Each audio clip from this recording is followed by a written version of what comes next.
To take customers driving racing cars who've never got any experience at all through to semi-experienced drivers to a level where they can go and compete in Ferrari Challenge as a fully fledged racing series. We've got a huge day planned for Rusty today. We're going to throw him in the car first thing in the morning just to get warmed up, and then we've got a driver, coach and an engineer and a full suite of mechanics to look after him for the day to really progress him through learning to drive these cars as fast as possible. As an engineer, while there's a big technical side to it, at this level and even up to the upper levels, it's more about communication. That's a key part of the job. They've got the traction control, the ABS. They're designed as a stepping stone, I guess, from your road cars and track day cars, something in between those and a out and out race car like a GT3 car. Yeah, well, I look at the driver training fairly holistically, not just solely, what the driver's doing in terms of when they brake, how they brake, when they accelerate, but it's everything from the start leading into it, where we start to send the drivers information about the track, gear usage, track maps so they know where they should be on the track. We usually start the weekend with a track walk and discuss every little bump and detail about the circuit before we send them out. So that way their head's in the game, they're ready to roll as soon as qualifying starts. Okay, clear in the rearview mirror. Engaging pit lane speed limit. So we're green here, mate.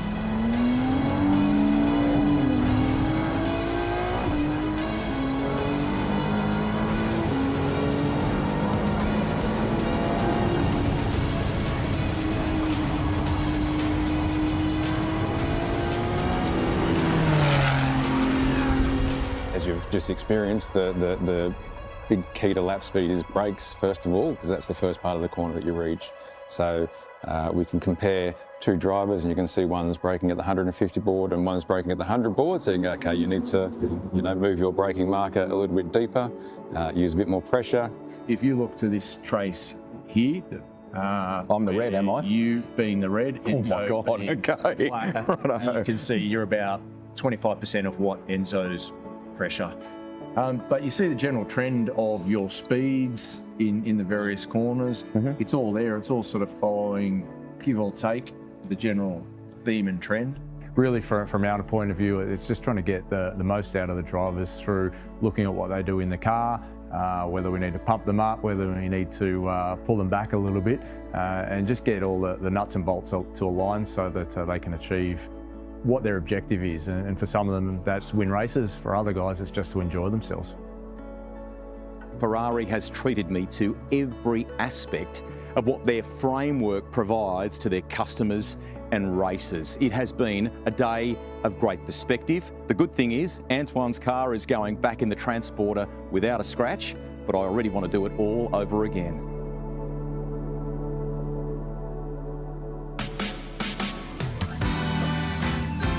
What an incredible experience for our colleague Greg Rush. You could hear in his voice how much it meant to drive one of these magnificent Ferrari machines. And hint, hint, Ferrari, Chris Stubbs and I are very available for that wonderful experience. Well, what an opportunity now, though, for this field of Ferrari drivers behind us. Phillip Island and a prancing horse just meant to be. We're going to go and catch up with some of the drivers and bring you up to speed with some of the talking points ahead of this race. Charlie, we'll see you in a moment. I'm going to head across here to Filippo Zania, who is the Sporting and Business Development Manager here looking after Ferrari. Filippo, a bigger grid than we've seen here before. Ferrari's Phillip Island, it's just meant to be. Yeah, it is beautiful to be here. We have a championship that is growing from strength to strength. Numbers are going up. The buzz around the championship is amazing. We have people contacting us to join, so we're gonna have a bigger grid in the next rounds to come. And Phillip Island is just incredible. They told me that you can have all possible weather conditions here in one day. It was definitely true yesterday, and we are very, very proud of how they all fared in those very difficult conditions. Today seems much more straightforward, so we are looking forward to really good race. We have the lap times these guys post are so close within each other, so we are pretty sure it will be a banger of a race. Absolutely, Filippo. Couldn't have said it better myself. We love having you here as part of Shannon Speed Series. Thanks for your time. Thank you very much. Charlie? Another great behind-the-scenes insight of our Ferrari Challenge are empowering women in both technical and non-technical roles. You can see behind me there are plenty of women working in this paddock this weekend, and to talk us through it, we get a familiar face, Chelsea Angelo. You're in a coaching capacity here this weekend. You've worked with Ferrari Challenge across the years. Of course, yourself, TCR, Supercars Development Series. But how cool is it to be part of this really strong cohort of amazing women? Yeah, it's honestly amazing, and it's not just myself from pre-racing background that I did years ago, but also to become a part of the Ferrari Challenge coaching team, as well as the amazing women behind us. We obviously have a lot in event planning, event management, we have support engineers, and we also have a whole bunch of different crews. So it's actually really nice to get a lot more women involved, not necessarily just on track, which is obviously what we want to see, but more so behind the scenes. So it's fantastic. Yeah, the girls. Yes, correct. Stubbsy. So leading them off for the Ferrari Challenge Trofeo Pirelli Australasia Race 2 is Enzo Chen. Enzo, this is a really big moment for you, leading the field away today. A big race coming up. Yeah, absolutely. You know, it's good to be back in the front row, but it's not going to be easy with Rick beside me and a couple of other fast boys behind. Yeah, I just got to stay ahead through the first corner and hopefully keep the lead. And it's been a bit of a mixed season, hasn't it? The pace has been there. This race means the world to you now, doesn't it? Yeah, absolutely. I think this will set the tone for the rest of the season. If I let Rick beat me, then he's going to run away with it. Go well, Enzo. All right, thanks. Cheers. I thought I'd come to the man who is lining up alongside Enzo Cheng. It was a win for you yesterday, Rick Armstrong, but you've got Enzo to beat today. Yeah, I mean, we're in the same place as we started yesterday. I'm not sure I'll have it my own way like I did yesterday, but the plan's to try and have a good start and get away and see what we can do. Who knows until the race starts, but we'll give everything, yeah? Go well. Plan. Yeah. And now it's over to Rusty.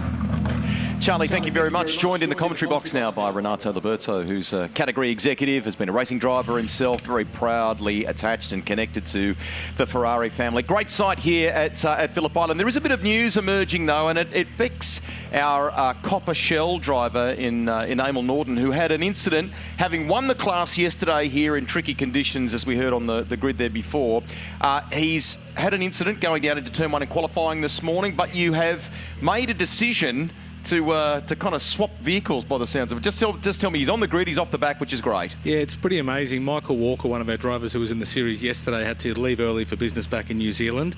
He saw that in qualifying happen live and messaged us and messaged Emil and offered his own car up. So that car on rear of grid there with the 100 on it, which is normally that bright sort of air touch yellow, that's Michael Walker's Black Bull car there from New Zealand. So it's amazing camaraderie here in the paddock that another driver has said, look, sorry to see it happen, mate, but here you go, take my car for the afternoon. Really lovely gesture, and that just sort of underscores the personalities, the people, the kind of, we often say it in this business, the camaraderie in this sport, but especially evident in this class. Let's take a look at the track map for you here at Phillip Island. Just revisit that before we get going. Very different conditions for the competitors. It is a glorious Sunday afternoon here at the island. It's 4.4 k's in length. You fundamentally turn left for most of the time, so that working side of the car that we've spoken about in the GT coverage there before, because you are turning left regularly, it gets a decent workout, and there is a little bit of undulation. You can see the rise there in the order of 57 metres up around the Lukey Heights point of the track. There is a bit of rise and fall around the island. Great sight there. They're behind the safety car. Not too long before we head off. We have 2 qualifying sessions each weekend and 2 races. This is round 2 of the 2026 season. Ferrari Challenge Australasia. It very much mirrors what you can find in all corners of the world. And the wonderful thing is that someone like Enzo Cheng here, who's come from track days and a properly passionate lover and owner of Ferraris, has just over 12 months really found himself on the front row of the grid here in of the 3 classes that we have in this category. He's at the very much at the forefront of it now. It's a terrific story, isn't it? It's fantastic, and it really is, as you experienced yourself, Rusty, to go from not having driven these cars before. We have all of the coaches and engineers and the tool set there to help any driver of any level kind of build themselves up with the confidence to come and race these cars. And people like Enzo and Anton, we've spoken about obviously a number of times last year and this year already. have really focused themselves on, that they're here for the fun of it and the love of it, but they're also super competitive guys. And I guess, at the pointy end now, we're seeing sort of 4 or 5 cars in qualifying. We didn't really see the full potential because of that red flag situation, but there's 4 or 5 cars here that are within tenths of a second here. So it's really shaping up to be quite an exciting race. It is by name Ferrari Challenge Australasia, and that means we have competitors that are from beyond our shores too, and I immediately am drawn to Rick Armstrong, who will join Enzo Cheng on the front row. If you look at the points accumulated for the weekend so far, the Kiwi on top of the ladder coming into this event, and he's the best performer so far. He obviously represents Continental cars in New Zealand. He is the father of Marcus Armstrong, who's racing in IndyCar these days, and as many of you will know, Marcus a few years back was a Ferrari driver academy representative, very much focused on what he does stateside nowadays. But he and his dad were doing a bit of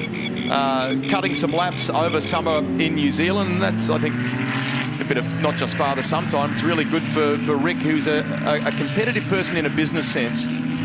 But when he gets behind the wheel of a race car, as we've seen in the Next Gen NZ Championship across the ditch over summer, he is mighty, and he's a relatively recent inclusion to this class here in Australia, and he's thoroughly enjoying it. He's definitely made his mark, particularly at Bathurst. He really sort of stamped his dominance there. But even in the race yesterday afternoon, when Ernst went into turn 1, pushed a little bit wide, Rick was immediately there, capitalised on it, and pulled like a 6-second gap in the first couple of laps. So he built that healthy margin. It'll be interesting to see.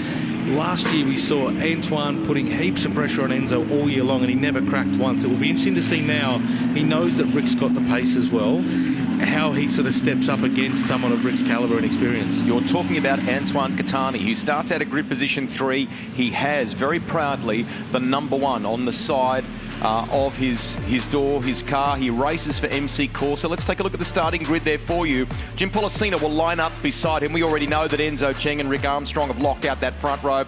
Now, Renato mentioned before Ernst. We're talking about Ernst Kirschmeier, who's originally, and he hails from Austria, but he has this kind of private bucket list of circuits that he would like to tick off.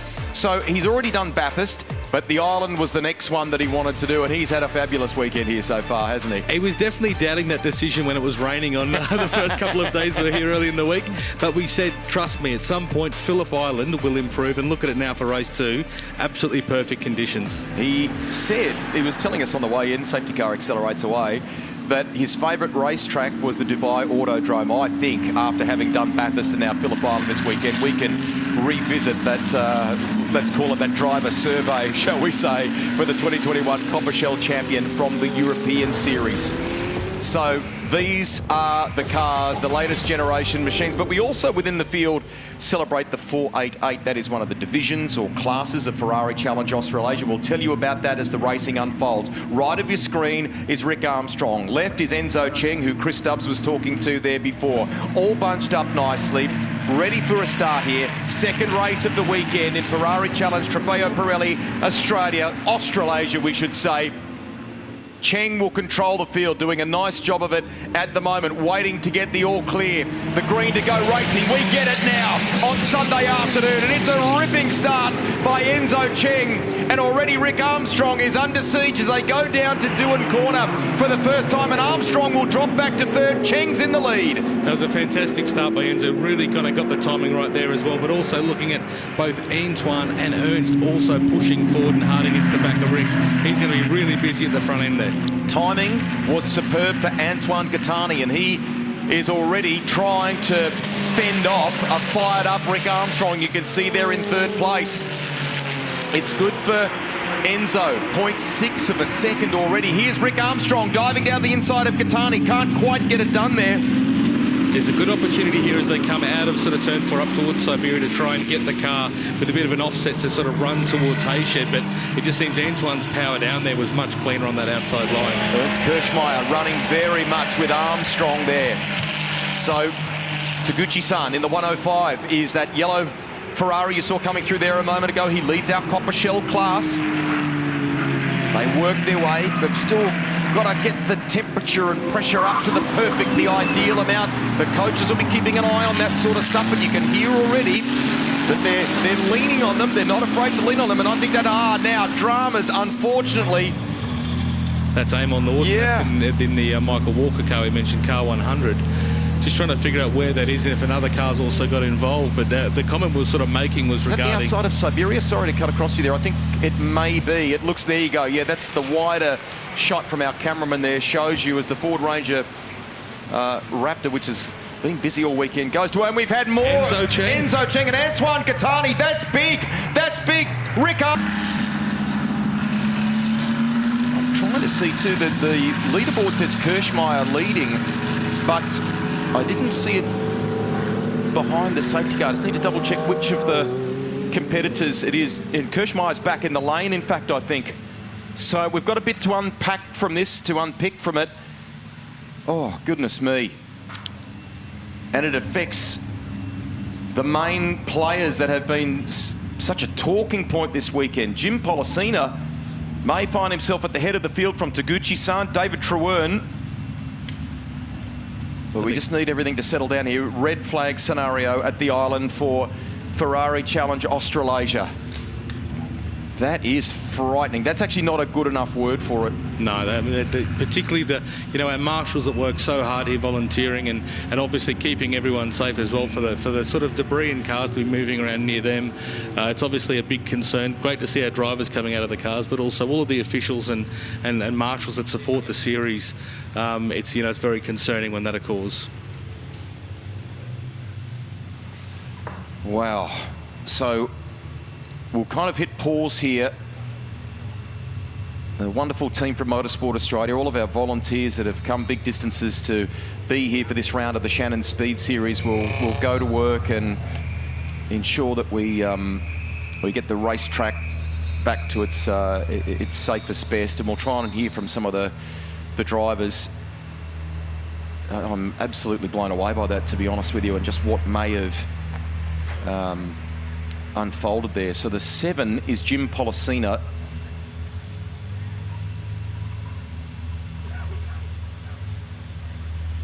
There's quite a bit of cleanup as well, not just where the cars have ended up, but just looking at a commentary window, there's parts of a mirror in pit lane and a bonnet on the front straight. Exactly. There's a lot of debris. Obviously, these cars, there's a lot of carbon fibre involved. And of course, like most modern race cars, they are designed to shed energy away from the car to sort of keep the occupant safe. So they are designed to sort of fly apart, which always makes it look worse than it is. But certainly there was a big closing speed there, and you could just see the way in Rick's car approached the rear of Antoine's and sort of lifted him up off the ground.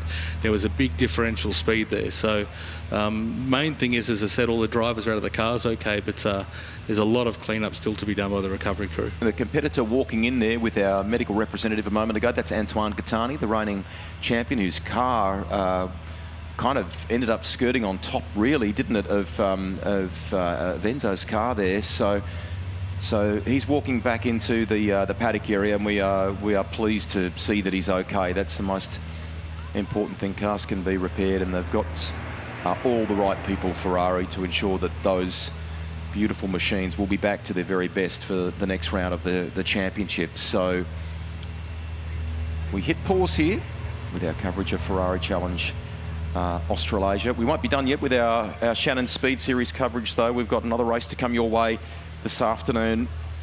Clock still counting here. We'll get some updates from the lane for you, and just to kind of establish things in an outright sense, at the moment of the red flag, it was Kirschmeyer who would have been the effective leader given what had happened. But he's back in the lane, we believe, with that car. So Jim Policina is the one that you can see there, the MC Corsa number 7.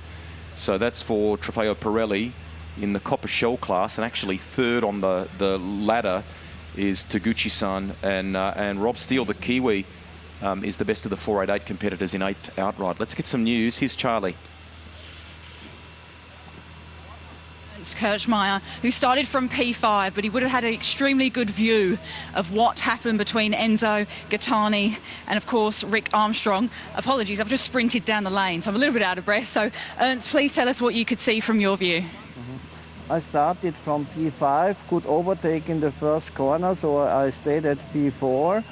And the first 3 cars was pushing a lot and was fighting a lot the whole lap. And so I was watching what is going on, because I thought maybe they are really at the limit. And at the straight, they push together, but I don't know the guys because I'm not from Australia. I don't know who made whatever. And I could manage to go through this, let's say, disaster. Well, we're glad that you're all okay and back in pit lane. Sorry? Well, we're glad that you're all okay and back safely in pit lane. Yes, yeah. Thank you.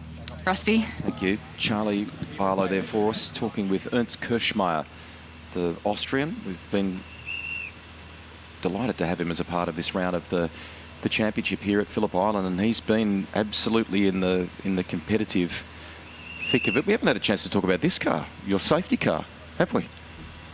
800 horsepower in a safety car's good. sufficient.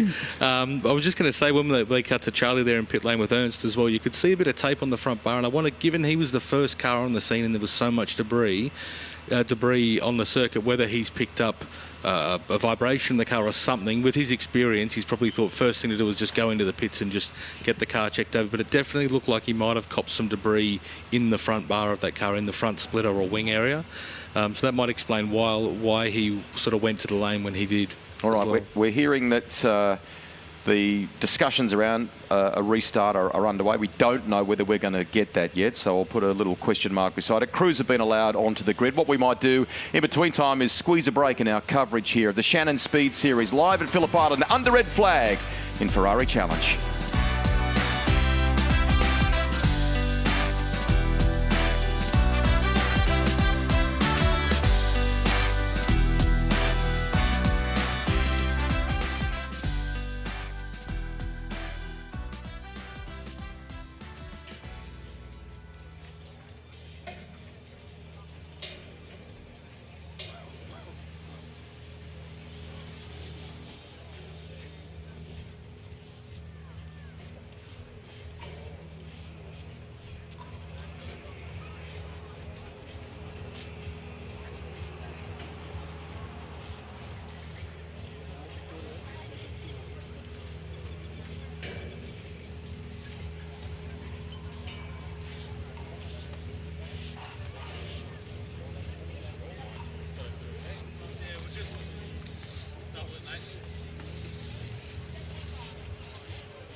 Race 2 has been suspended at Ferrari Challenge Australasia, and we've got the crews on track repairing some of the cars, which we think have picked up a bit of the debris which may have been on the main straight here. Now, we have sighted, obviously, prior to the commercial break, Antoine Gattani walking back into the pit lane, which is good. We are being told that all 3 drivers are out of the car and have headed to the medical centre for precautionary checks. So ordinarily, our pit lane team would do their very best for you to speak to them, to hear from them, but we need to do the right thing and allow our medical teams to do their all-important job first. So if we can get to them, we certainly will do that for you. But race is presently suspended. Greg Rust and Renato Liberto with you late in the afternoon here of the Shannon Speed Series. It's been a phenomenal opening round, and we've just had, unfortunately, another headline happening late in the day here with a huge incident for Ferrari Challenge, and it involved all of our leading contenders. So we know that Ernst Kirschmeier, who is very much a contender for the win this weekend, is back in the pit lane and will resume if we get this race back underway. The driver who, in theory, should be at the head of the field and leading it would be Jim Policina, knowing that we don't have the cars of Rick Armstrong, Antoine Gattani or Enzo Cheng competing any further in this one. We have also seen, Renato, a little bit of damage to the car of Ross Termaines, the Ferrari Gold Coast 488.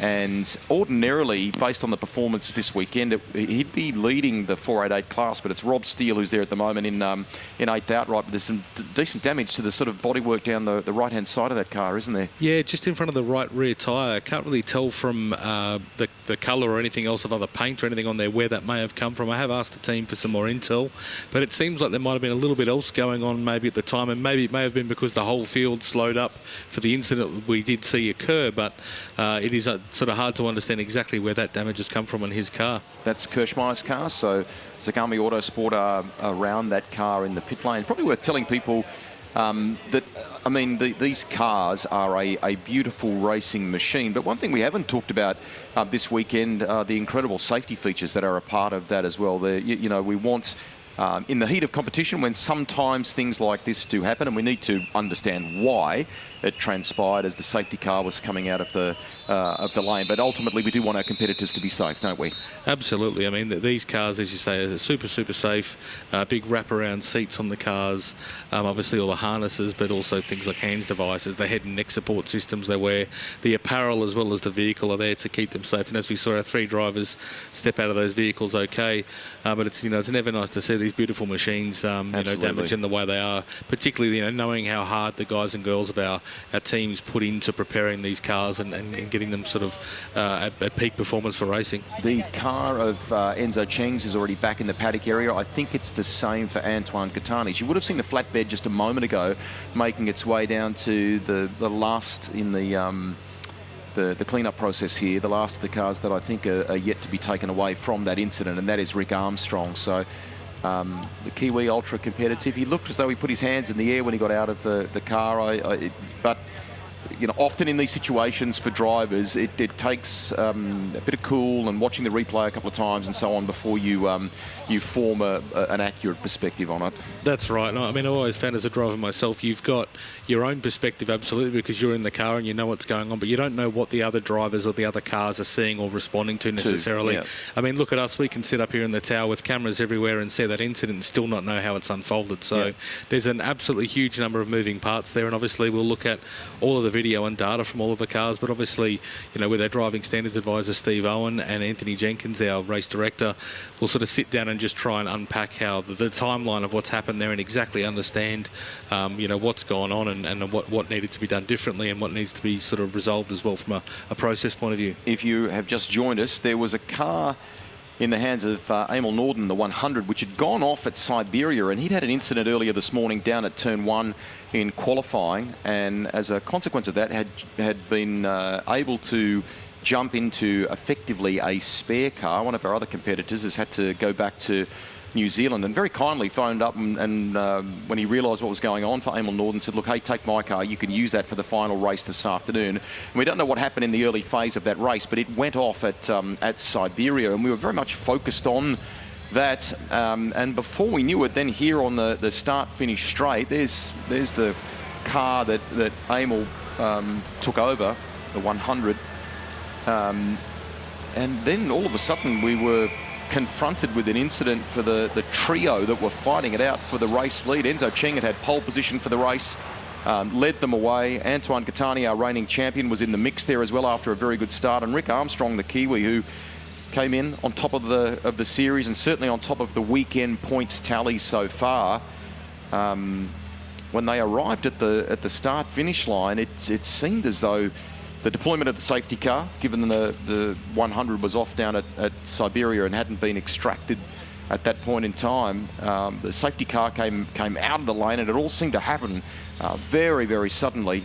Enzo, I think perhaps we can only speculate or question, maybe reacting to seeing off to the left-hand side, the safety car emerging, and things rapidly closed up between those three, and unfortunately Rick's pace at that point was pretty decent, and Gattani's car literally two-wheeling along the very edge of the wall. So just hoping that all of our marshals and people like that are okay at that point of the track there. That's why we have all that great safety fencing. I mean, you can clearly see the marks there as they've tried to arrest the speed. The cars have ended up down by the recovery vehicle there and beyond, for that matter. They're doing really decent pace there. It's about 230 k's an hour at the start-finish line. Like, that's a significant amount of pace and obviously momentum the cars are going to carry when things go wrong, particularly when they don't have the four wheels on the ground, as we saw with Antoine's car riding up. You know, the car will only slow down so much once it's got the tyres on the ground and the friction to sort of support that. So, I mean, it all happened in a very, very fast amount of time. One of our coaches in there, Stephen White. Yeah, in the midst of the people chatting away there.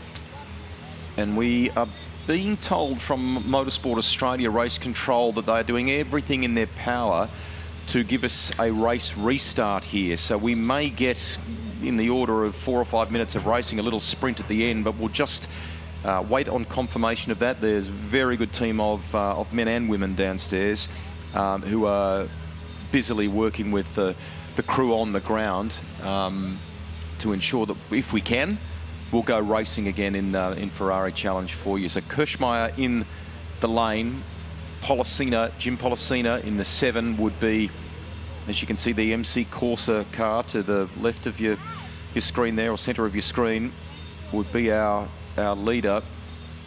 And it is a great chance in an outright sense then, given what's unfolded here for some of the copper shell competitors, in an outright sense, to possibly finish this race in the top 3. So Masahiro Taguchi, representing Ferrari Brisbane.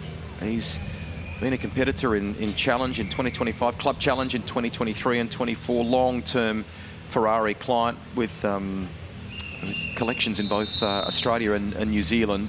I beg your pardon, Australia and Japan, I should say. And he's 3rd outright in the order at the moment and leading the copper shell class. So Probably the big one for me as well, Jim Policina there, who's obviously been showing pace and has been competitive last year and this year is it's obviously a big haul of points for him. I do need to sort of check my rule book on our race length to be declared a championship round, but obviously with the 3 cars out that we've discussed so far, it's an opportunity for Jim obviously to earn points where he wouldn't otherwise. He is the kind of guy that in the same breath would be very much thinking of the 3 that have had the incident so far. I mean, he loves nothing more, Jim, than the chance to go toe-to-toe with those competitors, doesn't he? Yeah, he's hugely experienced and hugely competitive, and he's been really focused with his coach Sam Brabham on just finding these extra little bits of performance out of the car and himself. He's very much come to grips with the car this year. He's really turned on more pace. He was always that little bit off the 2 front guys, really sort of taking quick risks, but he's really improved his pace this year, particularly at Bathurst and obviously here at Phillip Island. And Jim's a super experienced guy, and I think over the course of the year he's going to be part of that sort of 4 or 5 car group that are going to be really competitive. He's had a couple of cool race cars in his collection over the years too, so we are being told that we will get a restart, we believe. So it looks like the clock has been reset, as you can see top left of your screen there. So we'll just get a confirmation of the race restart time. You can already see some of the crews very quickly getting off the main straight here at Phillip Island, back over the fence safely. So it does look like we'll get a resumption and maybe 20 or so minutes, 15 to 20 minutes of racing here. Just getting a lot of news filtering through as we talk to you. So, and as we say, if you've just joined us, we've had a stoppage, a red flag period during Ferrari Challenge Australasia, and that is for very good reason. A very big incident that they'll be talking about for a while here as a part of the Shannon's Speed Series, involving the reigning champion Antoine Gattani, the very fast Kiwi and Rick Armstrong, and Enzo Cheng, our pole sitter in this race. And you can see the marks on the left-hand side of your screen there that venture off to where the exit is from pit lane here at the island. That's where it unfolded at big speed. Thank you very much to our recovery teams who've gone to a lot of quick and hard work there to get things sorted for us. And it does, Renato, look like we're about to get things underway, as you can see at 20 to 4, depending on where you are watching on the Ferrari YouTube channel around the world, or indeed on Fox and KO, perhaps interstate. That is in about 2 minutes' time. It's an amazing effort by the recovery team. You know, we mentioned it just as this incident occurred, that they were already out recovering another car, and they've got another 3 to recover, plus all of the cleanup. So a big congratulations and thank you to that team for doing the amazing job, and also our Motorsport Australia officials and race director for helping us get this race back underway. Yep, great stuff. All right, so we reset and draw a breath, and hopefully, once they're cleared from the medical centre, if we can, before the closure of our coverage this afternoon, we'll chat to the 3 drivers involved. But importantly, they have walked away. That's the good news we can bring you at this stage. In theory, we're about to set off very, very shortly. It is a much smaller field, given what's happened, obviously. A couple of little stories that we can talk about within the bounds that, given, you know, lots of opportunity here for the like Baby K in 7th place, 3rd in the Copper Shell class, for example. And we haven't really spoken yet about the likes of Damien Hamilton, for example. He's in 5th in this race at present. He's in the Trofeo Pirelli class, so the Ferrari Richmond driver has a good chance here if he can get by the 2 Copper Shell competitors in Taguchi-san and David Trewern ahead of him. He too could end up in a top 3 spot. In qualifying earlier in the weekend, there was some competitors that had kind of gone, you know, beyond our radar, if you will. We'd sort of Adnan Sibai for Ferrari Sydney had done a really nice job. He's another one. He's 6th in this race now. And standing a good chance of maybe finishing in the top 3. Yeah, and he's done a lot of sort of testing and development work with his driving outside of our category and other sort of production-based cars, I think, like Radicals, you know, high downforce cars, to kind of get him ready for this. So, you know, someone that is taking this racing seriously, you know, competitive guy, but doing a fantastic job and really getting his head around these cars quickly. So we restart under safety car here after a red flag period. That is Jim Pollicina for MC Corsa. You'll note that Ernst Kirschmeier, the Austrian, will wait for him to emerge from the lane. He'll have a lot of work to do, but he is super fast, the Austrian, and will make quick work of this if he can.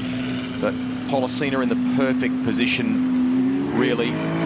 Nice stuff. I mean, for those of you that follow the Next Gen NZ Championship, or what they know over the ditch as Somerset GT New Zealand, you will have seen the name Rob Steele before. He too's driving for Continental Cars New Zealand. First time that he's raced in Australia this weekend. Been very active in GT3 competition. He leads the 488 class and is a very impressive 7th outright at the moment. Yeah, I mean, that's a fantastic drive by him. And Jason New behind, who ran in GT4 last year with one of our own sort of coaches, Josh Bucken, who's now in the GT3 cars, is doing a fantastic job to be up in P8. So those guys have really sort of, you know, shown their speed so far this weekend, which is great to see. But Ross Tomei, we spoke about before with the damage on his car, whatever has caused that, he's been a bit quicker than those guys so far this weekend. So obviously something has occurred there with another car, which we may be able to see as the car there on screen, the yellow 253 car. There was a fair bit of damage which they were allowed to tape up, but I don't quite know where and when that's happened. It looks like a car-on-car contact has occurred for him. There you go. So that's Kirchmeier at the back of the field in the 9 with all sorts of work to do. The competitors that are missing, obviously, just to recap, Enzo Cheng, Antoine Gattani, Rick Armstrong, and also Emil Norden. But that car has been able to be removed from the gravel trap, almost scarred down at Siberia. So we'll see what state that's in as well.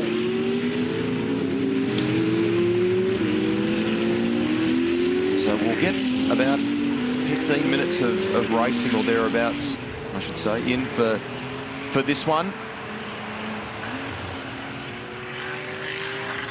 Tony Balden, he too was sort of well down the order earlier in the weekend. He finds himself in the top 10 too. That's a nice little story, isn't it? Yeah, I mean, there must be, for some of these guys, there must have been quite a bit going on. Maybe with the Car 100 off at Siberia at the time, maybe there was a bit of a tussle that occurred that we just didn't get to see around that, because there was a lot of movement in the field as a result of that red flag period. And I sort of, I'm struggling to figure out exactly what's occurred there with some of these cars. It'll be interesting to see, capture all of the onboard footage when we get back to the pits later on and really understand what sort of played out here. Lovely work too in the decision-making process to give us at least half race distance, and noting the time that was lost obviously with the clean-up and so on from the stoppage. So we're going to get 14 minutes. Safety car, Ferrari safety car is in the lane. Pollicino will control the field. We're about to go racing again in Ferrari Challenge Pirelli Trofeo Australasia, round 2 of the championship. It began at Mount Panorama Bathurst. Its second season is providing not only bigger fields but bigger action as well. And after a stop, we get a resumption in play. Taguchi-san finds himself in second. David Trewern is third. And we're underway and racing once again here at Phillip Island. For me, the couple of cars to watch is going to be Kirschmeyer, obviously, in P11 there, working his way back through the field. But there's a great battle here that's going to unfold between David Trewern in the 127 and Taguchi-san in the 105. They've been back and forth all weekend on the timesheets, and those guys are both fierce competitors in that copper shell class. Already on the outside, there's Kirschmeyer. Look at him rounding up, I think. Was that Rob Steele there in the 275? So sneaks down the inside of his 488 as they approach Miller Corner, and that's another one up into 7th place now from the very back. He's really trying to make sure that Jim doesn't get that big run on him, because there has been about sort of 7/10, 8/10 in the lap time between Kirschmeyer and Pollicino, but he's got to work through all of this traffic, and the clock is ticking. Probably now 13.5 minutes to the end. He does have to really push on. Of course, there is a bonus point for fastest lap per class, so that's probably something he does want to try and take away from this race. Ernst found himself in the same sort of piece of real estate, if you will, yesterday as Jim. They were all battling away along with Enzo Cheng, so we know the pair of them will fight pretty decently in this one. The 127, David Trewern, third in this race at the moment, so if Hamilton can get by, that'd be quite a good story for Damien Hamilton for the Ferrari Richmond team. He entered his 458 challenge, bit of a crowd favourite at the Club Challenge previously. He's raced in Thailand, Malaysia, GT4 in the Sepang 12 hour and more. See Kirschmeyer then on the camera as well, flashing his headlights the whole way down the front straight. I'm coming through. But looking at those timesheets as well, at Trofeo Pirelli 488 class, there's only a couple of tenths covering those 3 cars. He's closing in on the likes of Hamilton and Trewern, isn't he? So here he comes. It's Kirschmeyer, the Austrian. Those purple headlights look quite evil, don't they, in this? Oh, big dive down the inside, and he makes contact with the 127. The car went off into the grass. The outside had no grip as a result. And as it's found the bitumen once again, it's made contact. That, I think, will bring out the safety car once again, and it does. Very hard to get the rhythm back, isn't it, after, unfortunately, these moments. And this is where the coaches are actually, working their hardest in some respects. It's about, guidance and counselling in these moments, isn't it? That's right. We're just trying to keep everybody kind of calm. Keep everybody calm, and just keep everybody sort of thinking logically and a bit of a process in terms of getting them back up to speed at the start of these races. I mean, that's always a dirty line there. We saw a similar situation in the GT3 race earlier on with a car running up the inside. There's just no grip on that inside run down into turn 4. You can never get the car stopped there. Feel for David Trewern, our leading copper shell competitor, coming into this round, and he's disappeared down the leaderboard there, as you can see, along with Ernst Kirschmeier. So that happening down at Miller Corner, he was, as Renato said, very, very eager to make up as many positions as he could and not lose sight, if at all possible, of Jim Pollicina. But on that brave dive, that move, the amount of available track just ran out, and he found himself with 2 wheels out in the grass, could not arrest the speed, and contact ensued. Let's go to Charlie. Thanks, Rusty. I'm so glad to say that Enzo Cheng is safe and well. Enzo, I really don't want to have this conversation with you. I'm so sorry for everything that obviously has happened in the start of that race. Yeah, you know, it was very disappointing, and just glad everyone's all right. For me, you know, I started the race pretty well, and just to come around and see the safety car, I ended up slowing down, and the safety car was halfway out of the pit exit. Then I just, you know, felt this massive shunt behind me, and yeah, we've just literally missed the safety car by maybe like a car length, and yeah, I think all the cars are in pretty poor form right now. Thank you for the update. No worries. Yeah, it's good of him to chat with us. And there's Ernst Kirschmeier making his way back. This is an unbelievable race for different reasons, affecting the top 4 competitors that we've seen this weekend. Kirschmeier out, along with Cheng now, Gattani and Armstrong.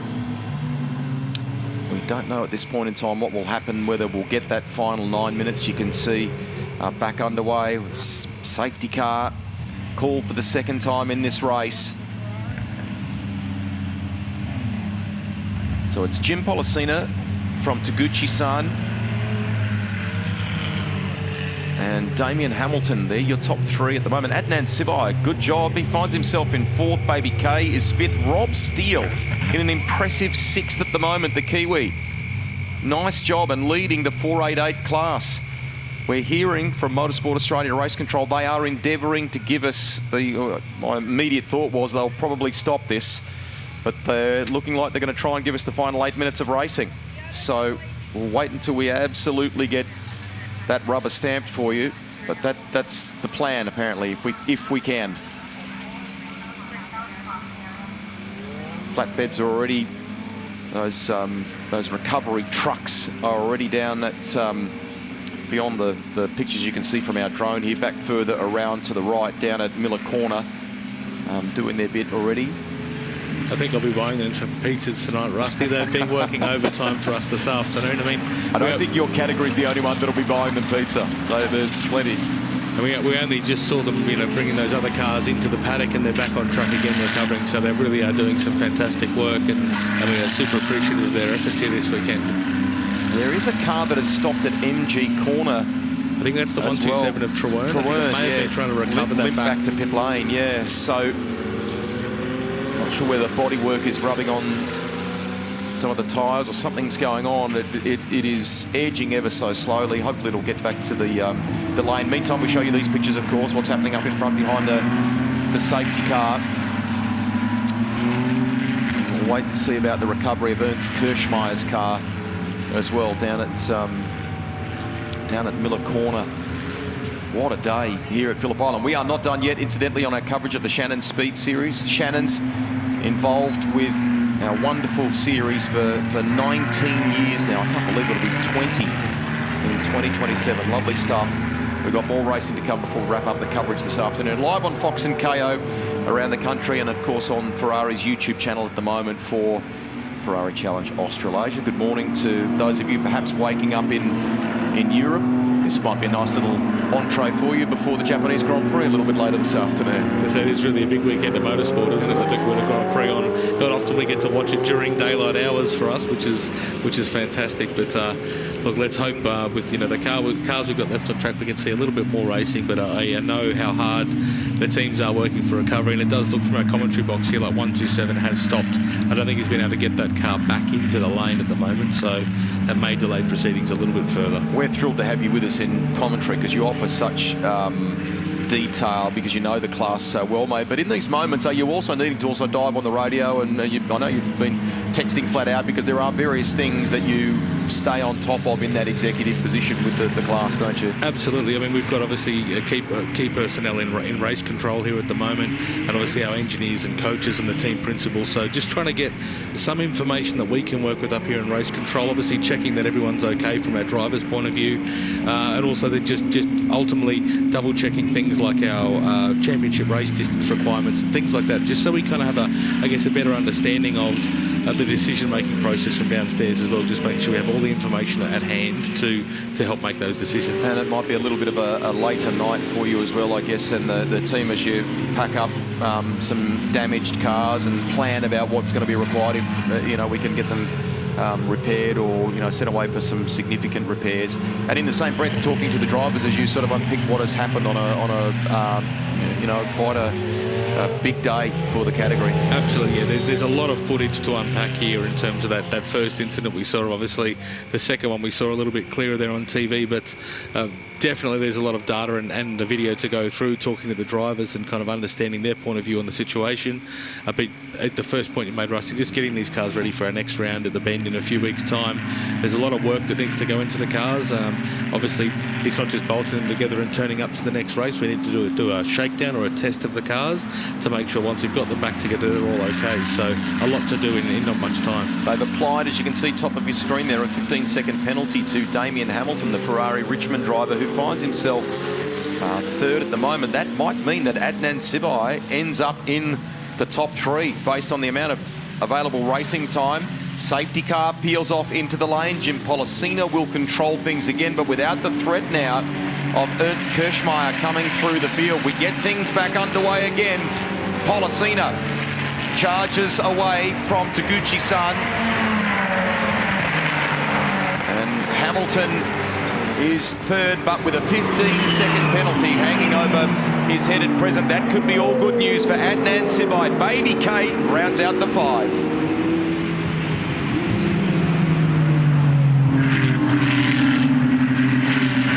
Someone running wide. That's Tamain there as well, trying to look for the inside line. That car already band-aided up when it was stopped from the red flag on the front straight. Still not sure how that's occurred, but he's obviously looking to try and clean sleep this weekend as well.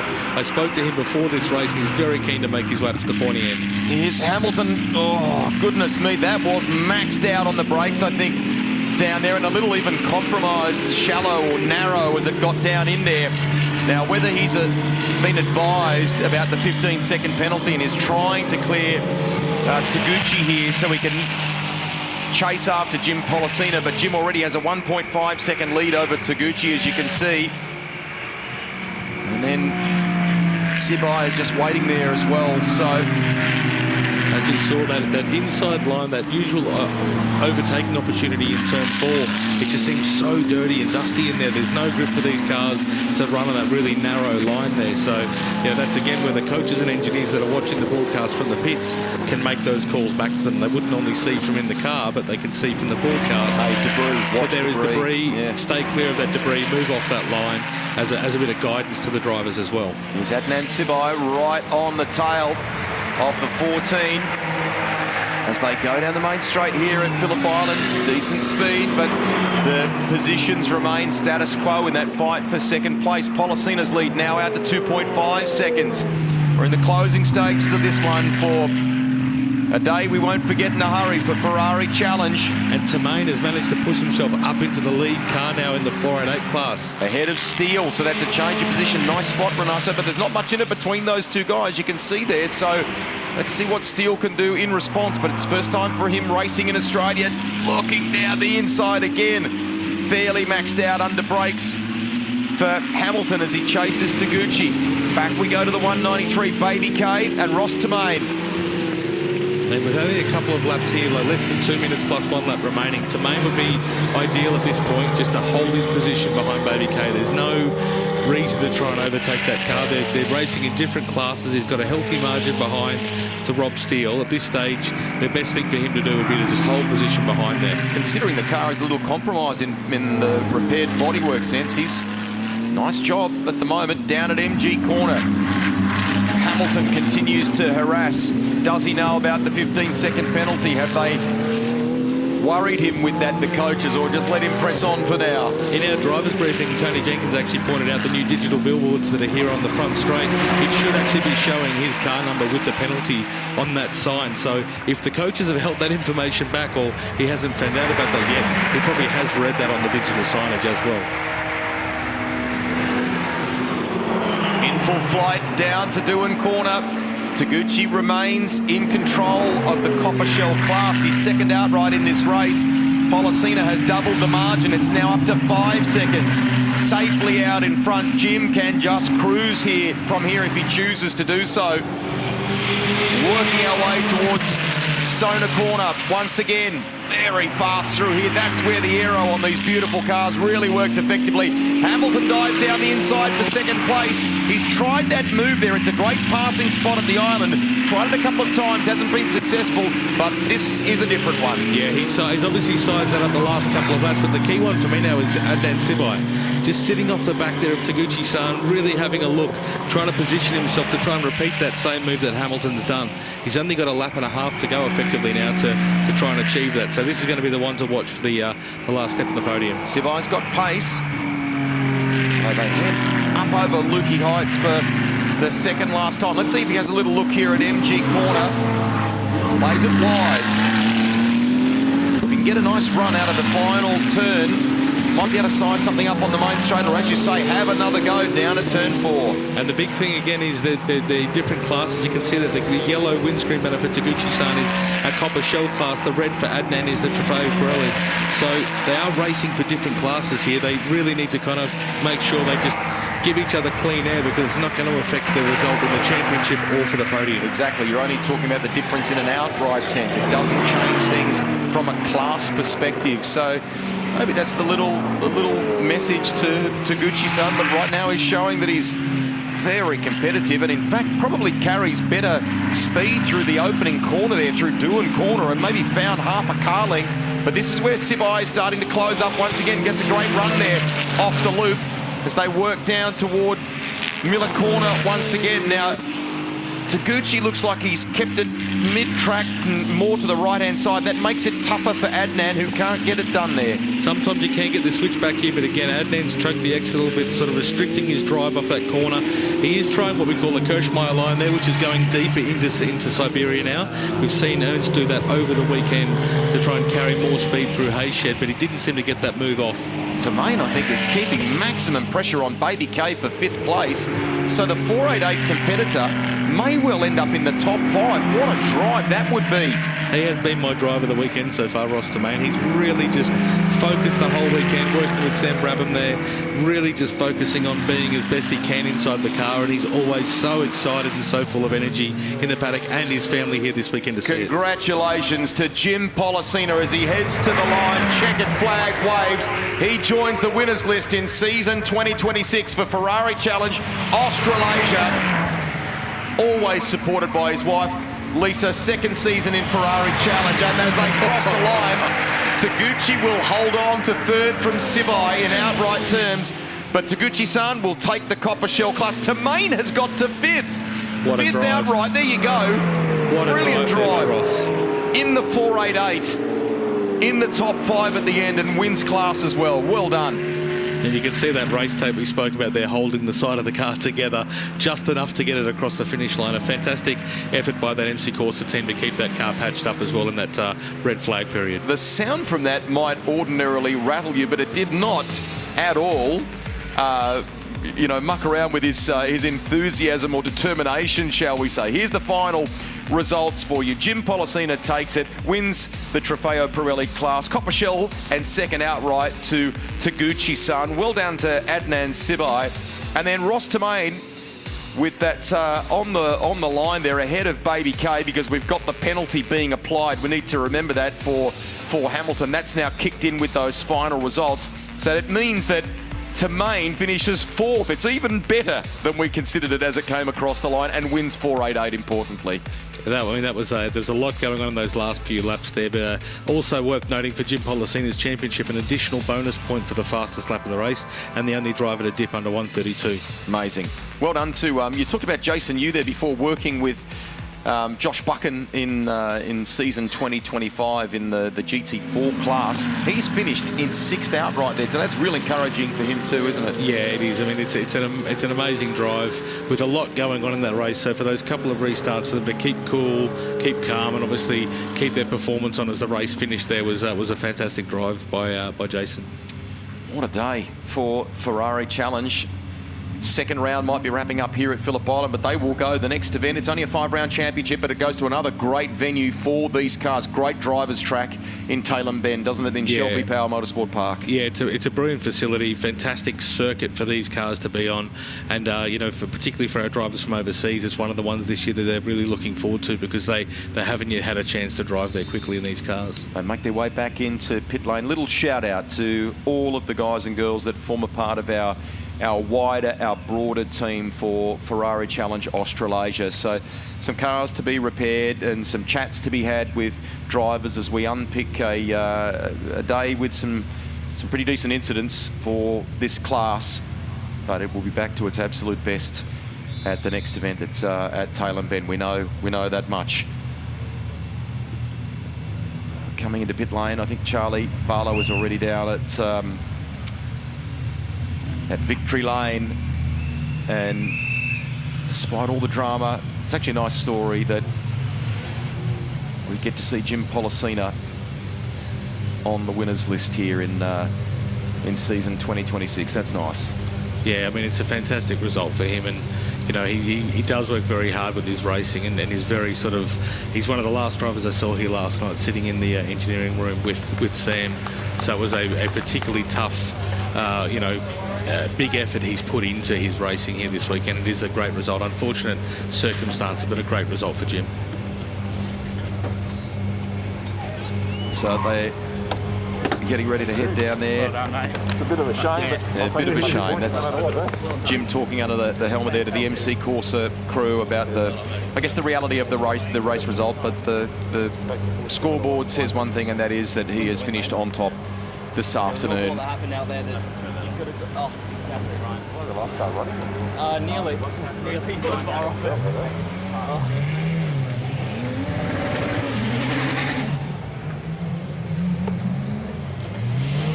Let's take you down there now. Jim's, I think, just about ready, and Charlie's standing by. Jim Policina, sorry Sam, I'll just scooch past you. Look, I know that was a really tough race, Jim, but a win is a win. Congratulations. Thank you very much. I mean, it's all championship points at the end of the day. I feel sorry for what happened to the guys. That was an unfortunate accident. You know, wrong place at the wrong time, but we'll take the points and we'll push on to the next round.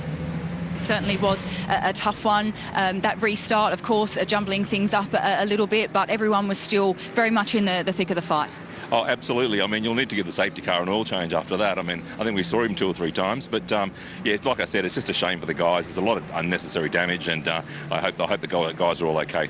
Thanks so much, Jim. We are waiting for Masahiro, and we're also waiting for Ross Tremaine to pull in to the stoppage area here. So I believe that we'll just take a short break in the action. Plenty to come here. Oh, sorry, beg your pardon. Let's head back up to Rusty. So we'll take a little look at a few things that unfolded in that race. Some highlights of Jim Policina ultimately taking it out in race 2. Thank you, Charlie. We'll come back to the celebrations here in a moment. Don't forget, of course, too, we're not done with our coverage of Shannon Speed Series here on Sunday afternoon. Stick around with us here on KO. There's more to come. Porsche Michelin Sprint Challenge, and we'll wrap the day up with Chris Stubbs and Grace. That is it for today. Our thanks to for this class, I should say. Our thanks to Renato Liberto for being with us in commentary. Big weekend for Ferrari Challenge. We're going to grab a break here as the class winners for both Copper Shell and 488 make their way into Victory Lane. More in a moment from Phillip Island.